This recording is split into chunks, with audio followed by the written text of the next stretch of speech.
my amendment states that nothing in this bill should diminish opportunities for hunting, fishing, grazing, or recreation on public lands.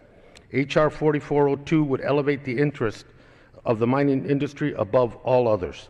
This legislation contains language requiring that the priority of the federal government, quote, shall be to maximize the development of the mineral resources while mitigating environmental impacts so that more of the mineral resource can be brought to the marketplace. This legislation would put mineral extraction on public lands above all other uses, jeopardizing hunting, fishing, livestock grazing, outdoor recreation, and many other critical uses of our public lands. When open pits cover the American West, tourists to Arizona may have another Grand Canyon to visit.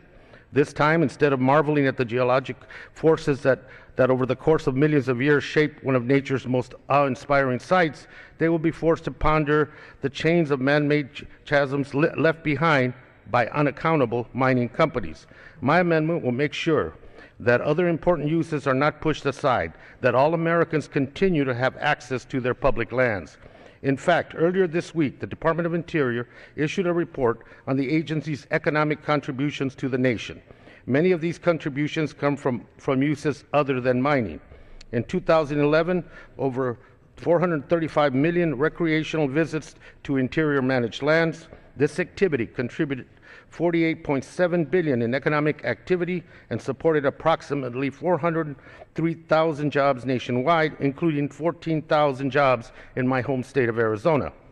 By elevating the interest of mining companies above hunters, anglers, and ranchers, as H.R. 4402 would do, we threaten that revenue that local communities have come to rely on. Last month, we considered a so-called urgent legislation from the majority here on the House floor that was billed as vitally necessary to protect hunting and fishing on public lands. Now my colleagues on the other side of the aisle are doing just the opposite by elevating mining on our public lands above hunting and fishing. It seems that when the majority was fishing around for new sweetheart deals and ways to help the mining and oil and gas industry, they decided to forget about their commitment the previous month to hunting, angling, to the hunting and angling communities. My amendment would in no way hamper mining on federal lands. It would simply reaffirm that we should not bury the other important uses of our public lands below energy development, as the underlining bill would do.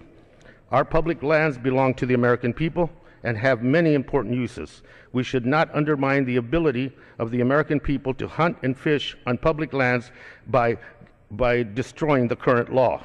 I can't get my head around the idea that the mining industry will have first use above all other uses in our public lands while paying no royalties to the American taxpayer. On top of that, a bulk of the resources taken from our public lands is exported worldwide to countries like China. Multinational mining companies get our resources free of charge, while visitors have to pay a user fee to use some of our public lands. Now their needs are not as important for the Republicans as free access for mining industry, for the mining interest in this country. It's very sad and ironic. I would urge a yes vote on my amendment to maintain a balance for the American people in their use of their public lands. And with that,